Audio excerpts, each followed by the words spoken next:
রোজ রোজ কি আর চিকেন কষা বা চিকেনের আলু দিয়ে ঝোল খেতে ভালো লাগে? যখন একঘেয়েমি চিকেন খেয়ে বিরক্ত লাগে তখন এই রেসিপি তো অবশ্যই দরকার।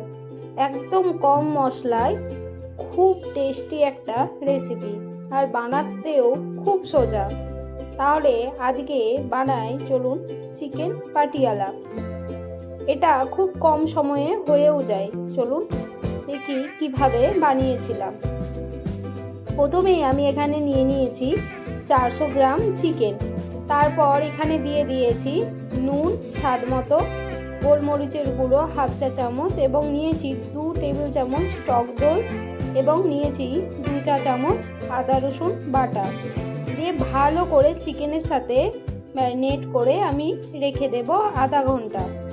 তারপরে আমি একটি কড়াইয়ে নিয়ে নিয়েছি তেল দিয়ে আমি এখানে দিয়ে দেব গোটা গরম মশলা, যেমন দারচিনি, এলাচ, লবঙ্গ এবং গোলমরিচ। তারপর কোচানো পেঁয়াজ এখানে দিয়ে দেব। আমি এখানে 2টি মিডিয়াম সাইজের পেঁয়াজ নিয়েছি, একটু ছোট ছোট করে পেঁয়াজগুলোকে কুচি করেছিলাম। এখানে পেঁয়াজ কুচি দিয়ে আমি একটু পেঁয়াজগুলোকে ভেজে নেব। তারপরে দিয়ে দেব কাঁচা লঙ্কা কুচি। কাঁচা লঙ্কাটা কিন্তু অবশ্যই ঝাল অনুপাতে দেবেন। এখানে কিন্তু কোনো রকম লঙ্কার গুঁড়ো ইউজ হবে না, তাই কাঁচা লঙ্কাটা আপনাদের ঝাল মতো অবশ্যই ইউজ করবেন। কাঁচা লঙ্কা এবং পেঁয়াজ ভালো করে ভেজে এখানে আমি দিয়ে দেব টমেটো কুচি। টমেটো কুচি দিয়ে আমি এখানে দিয়ে দিয়েছি অল্প নুন। টমেটো দেওয়ার পরে টমেটোগুলি যাতে ভালো করে গলে যায় তার জন্য আমি এখানে নুন ইউজ করেছি। রেসিপিটা কিন্তু শেষ পর্যন্ত অবশ্যই দেখবেন, এখানে অনেক রকম টিপস থাকবে। তারপরে আমি টমেটোগুলি ভালো করে ভেজে আমি এখানে দিয়ে দেব চিকেনটা। ম্যারিনেট করা চিকেনটা আমি এখানে দিয়ে দিয়েছি। চিকেনটা দেওয়ার পরে কিন্তু ফ্লেম মিডিয়ামে করে দেবেন, কারণ চিকেনটা থেকে কিন্তু অনেকটাই জল বেরোবে। যেহেতু টক দই দেওয়া আছে তাই চিকেনটা খুব সহজেই নরম হয়ে যায়, এবং নুন দেওয়ার কারণে এটা জল ছেড়ে দেয়। চিকেনটা থেকে জল অনেকটাই বেরিয়েছিল। বেশ ভালো করে আমি এখানে চিকেনটাকে নাড়াচাড়া করে একটু কষিয়ে নিচ্ছি। যখন এখানে তেল ছেড়ে আসবে তখন আমি এখানে দিয়ে দেব কাসুরি মেথি। আমি কিন্তু কাসুরি মেথিটা 10 মিনিটের মতো জলে ভিজিয়ে রেখেছিলাম, কারণ কাসুরি মেথি যদি শুকনো ইউজ করেন তাহলে কিন্তু মশলাটা একদম তিতো হয়ে যাবে। অবশ্যই কিন্তু জলে ভিজিয়ে তারপর জল থেকে ছেঁকে কাসুরি মেথিটা ইউজ করবেন। এটা কিন্তু একদম গুরুত্বপূর্ণ পার্ট। তারপরে আমি এখানে দিয়ে দিয়েছি হাফ চা চামচ জিরের গুঁড়ো এবং হাফ চা চামচ ধনের গুঁড়ো। জিরের গুঁড়ো এবং ধনের গুঁড়ো দিয়ে আমি চিকেনটাকে ভালো করে কষিয়ে নেব। এখানে দেখুন অলরেডি কিন্তু তেল ছেড়ে দিয়েছে। আমি কিন্তু মিডিয়াম টু লো ফ্লেমে আমি ভালো করে চিকেনটাকে কষিয়ে নিচ্ছি।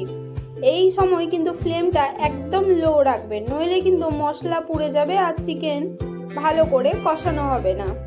লো ফ্লেমে নেড়ে চেড়ে আমি চিকেনটাকে একদম কষিয়ে নিয়েছি। এই সময় এত সুন্দর একটা গন্ধ বেরোয় যে গোটা ঘর এমনি চিকেনের গন্ধে মোমো করবে, আর খিদেও তাড়াতাড়ি পেয়ে যাবে। তারপরে আমি এখানে দিয়ে দিয়েছি অল্প জল। জলটা কিন্তু খুবই অল্প দেবেন, কারণ চিকেনে যেহেতু টক দই দেওয়া ছিল চিকেন খুব তাড়াতাড়ি সেদ্ধ হয়ে যাবে। জল দিয়ে আমি এখানে রেখে দিয়েছিলাম 5 মিনিট। 5 মিনিট পরে জলটা অনেকটাই শুকিয়ে আসে। দিয়ে দিয়েছি এখানে আমি 10টার মতো কাজু বেটে দিয়ে দিলাম। কাজু বাটাটা দিয়ে আমি কিন্তু একটুখানি এখানে ফুটিয়ে নেব।